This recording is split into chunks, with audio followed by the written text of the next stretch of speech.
Baik, saya akan menjelaskan definisi dari grounded research. Menurut Nazir, grounded research adalah suatu metode penelitian yang mendasarkan diri kepada fakta dan menggunakan analisis perbandingan bertujuan untuk mengadakan generalisasi empiris, menerapkan konsep-konsep, serta membuktikan teori dan mengembangkan teori di mana pengumpulan data dan analisis data berjalan pada waktu yang bersamaan. Grounded research tidak berangkat dari teori untuk menghasilkan teori baru, melainkan berupaya menemukan teori berdasarkan data empiris atau data empirik, bukan membangun teori secara deduktif logis. Teori yang dihasilkan lewat kerja yang sistematik dan sistematis itu disebut grounded theory, dan model penelitiannya disebut grounded research. Perkembangan penelitian teori grounded research yang begitu pesat bisa dipahami karena sejalan dengan hakikat dan tujuan penelitian kualitatif, di mana penelitian harus menghindarkan diri dari upaya memverifikasi teori. Jadi tujuan penelitian akhir ini yaitu untuk mendapatkan data. Selanjutnya yaitu sejarah dan perkembangan grounded theory. Penelitian grounded theory dikembangkan pertama kali pada tahun 1960-an oleh dua ahli sosiologi, yaitu Bernie Glaser dan L. Strauss. Mereka melakukan penelitian pada pasien-pasien berpenyakit akut di rumah sakit Universitas California San Francisco. Glaser dari Universitas Columbia yang disertasi dokternya tentang karir profesional para ilmuwan. Penelitian untuk disertasinya ini menggunakan pendekatan kualitatif terhadap data sekunder. Lalu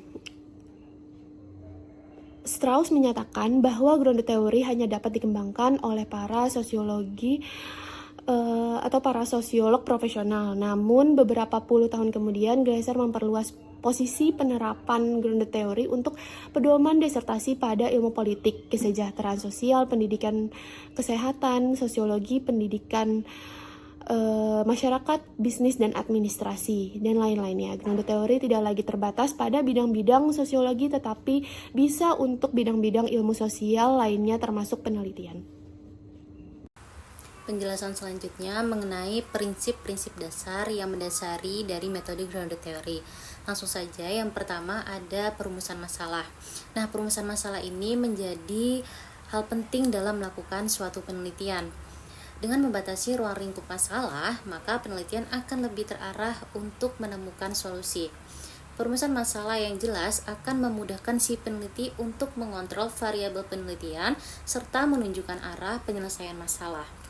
Yang kedua, objek yang dikaji dalam grounded theory ini merupakan fenomena sosial. Fenomena ini mencakup berbagai aspek seperti objek, kejadian, proses, dan peristiwa yang terjadi secara alami di masyarakat, seperti interaksi antar manusia, pola perilaku masyarakat, dan lain sebagainya. Prinsip yang ketiga, yaitu teori dihasilkan secara induktif melalui analisis data yang dilakukan secara terus-menerus dengan metode perbandingan konstan. Tahapan ini mengintegrasikan coding data, analisis, dan pengambilan sampel teoritis untuk menemukan pola data pada tingkat konsep yang lebih umum. Prinsip yang keempat, teori yang dihasilkan bukan semata produk statis, melainkan sebuah proses yang terus berkembang secara dinamis. Analisis yang dilakukan dengan membandingkan data memiliki tujuan untuk menemukan hubungan antar variabel yang membentuk teori. Nah, yang kelima, penilaian terhadap teori didasarkan pada kriteria seperti kejelasan, konsistensi, ruang lingkup, serta kemampuan menjelaskan suatu masalah. Nah, penilaian ini menjadi poin penting untuk mengetahui keabsahan teori yang dibentuk. Prinsip yang terakhir, yakni grounded theory yang direkonstruksi metode, juga dianjurkan untuk menyempurnakan desain penelitian dan teori yang dihasilkan. Seperti halnya revisi terhadap sebuah makalah untuk memperkaya isinya. Demikian penjelasan mengenai prinsip-prinsip dasar yang mendasari dari metode grounded theory. penjelasan selanjutnya yakni langkah-langkah dalam pembuatan grounded theory.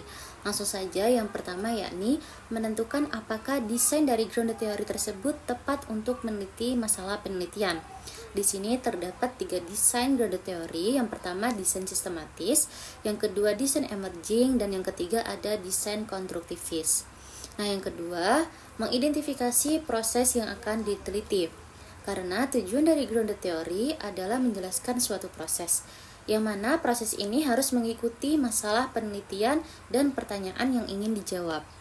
Langkah yang ketiga, mendapatkan persetujuan dan akses ke lokasi penelitian. Langkah yang keempat, melakukan pengumpulan data secara relevan sampai data tersebut dianggap cukup untuk memperbaiki teori. Langkah yang kelima, melakukan coding pada tahap pengumpulan data. Langkah yang keenam, melakukan coding selektif dan mengembangkan teori tersebut sebagai tahapan berikutnya dari coding aksial. Langkah yang terakhir yakni melakukan validasi teori untuk memastikan konsep yang dibentuk sesuai dengan konteks dan realitas yang dialami oleh partisipan. Demikian penjelasan dari langkah-langkah dalam pembuatan grounded theory. Selanjutnya ada kelebihan grounded theory research. Yang pertama yaitu temuan mempresentasikan fenomena secara akurat, karena hasil temuan yang didasari oleh data yang diperoleh langsung melalui wawancara dan observasi. Yang kedua yaitu terkoneksi dengan erat pada data, karena penelitian ini tidak menitik beratkan pada faktor eksternal seperti kerangka penelitian lain, melainkan hanya pada data yang dikumpulkan. Yang ketiga yaitu bagus untuk penemuan baru. Metode penelitian ini memperbolehkan peneliti untuk melakukan penelitian secara induktif tanpa perlu validasi atau deskripsi terhadap hipotesis.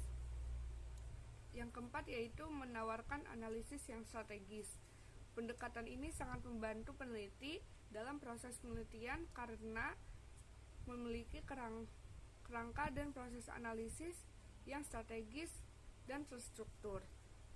Yang kelima yaitu data dan analisis saling beriringan.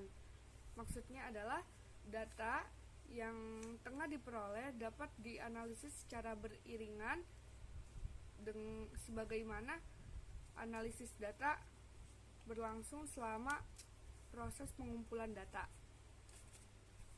Yang keenam, mengurangi adanya bias.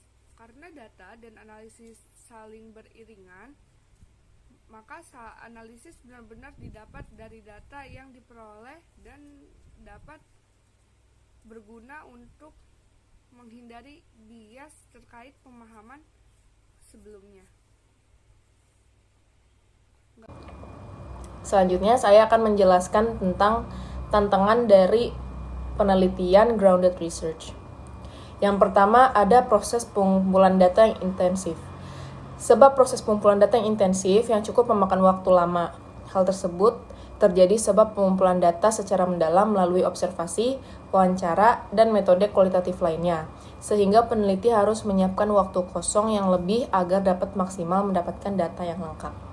Lalu yang kedua ada kesulitan menjaga objektivitas. Kesulitan menjaga objektivitas merupakan suatu tantangan yang besar bagi peneliti sebagai peneliti.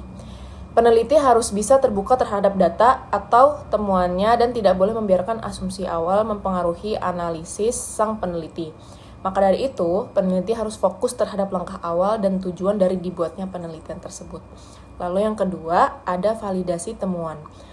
Validasi temuan merupakan tantangan yang cukup besar untuk peneliti sebab peneliti harus menggunakan strategi triangulasi dan member checking untuk memastikan keakuratan sebab grounded research sendiri bersifat kualitatif dan hasilnya bisa sulit untuk digeneralisasi ataupun divalidasi secara statistik. Lalu yang keempat ada analisis data yang rumit. Sebab grounded research menggunakan pendekatan induktif dan peneliti harus dapat membuat ataupun mengembangkan sebuah teori tersendiri dari data yang mereka buat. Lalu yang kelima ada interpretasi data yang subjektif. Ini tantangan terbesar dari peneliti sebab sangat bergantung pada pandangan peneliti dan peneliti harus punya tekad serta pendirian yang tinggi agar dapat yakin pada data sehingga dapat menghasilkan analisis yang maksimal. Lalu yang keenam atau yang terakhir adalah batasan etis. Batasan etis yaitu pengumpulan data yang melibatkan partisipan juga harus memperhatikan masalah etis, termasuk seperti privasi dan pertujuan partisipan. Selanjutnya saya akan membahas studi kasus tentang peranan keluarga atau peranan orang tua terhadap perkembangan anak. Dalam kutipan jurnal dari Henny Hulukati mengungkapkan bahwa keluarga memiliki peranan penting dalam meningkatkan kualitas sumber daya manusia. Dalam hal ini adalah perkembangan anak. Yang pertama yaitu pendidikan moral dalam keluarga. Perlu ditanamkan pada sejak dini pada setiap individu.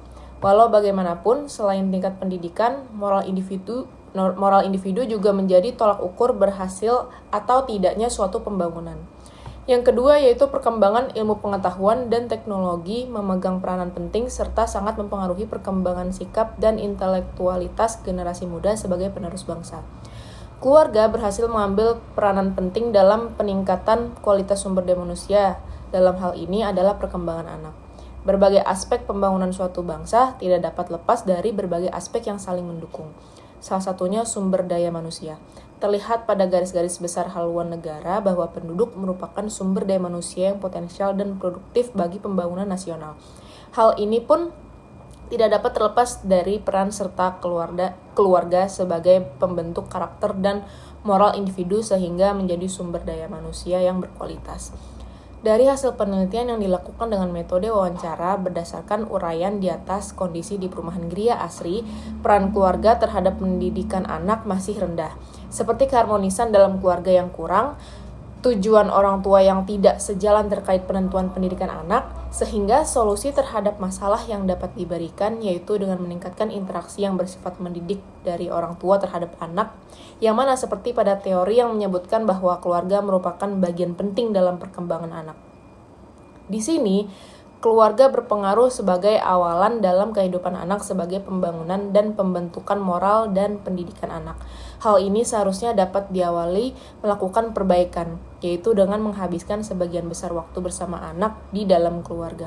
Kemudian memberikan contoh-contoh yang dapat membangun karakter anak dan dapat diterapkan dalam setiap langkah perkembangan anak ke depannya.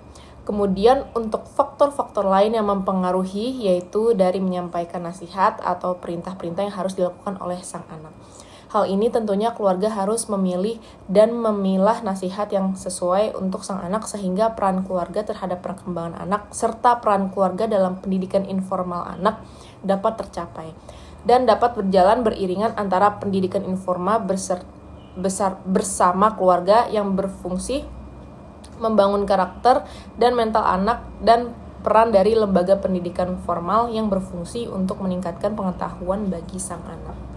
Kesimpulan dari materi ini ialah proses penelitian tersebut meliputi pendefinisian masalah, identifikasi proses penelitian, identifikasi lokasi penelitian, analisis data yang relevan, pengkodean, menggunakan pendekatan selektif dan validasi teori, dan penelitian yang dilakukan oleh Henny Hulukati mengungkapkan bahwa masyarakat memegang peranan penting meningkatkan kualitas hidup manusia, khususnya dalam tumbuh kembang anak.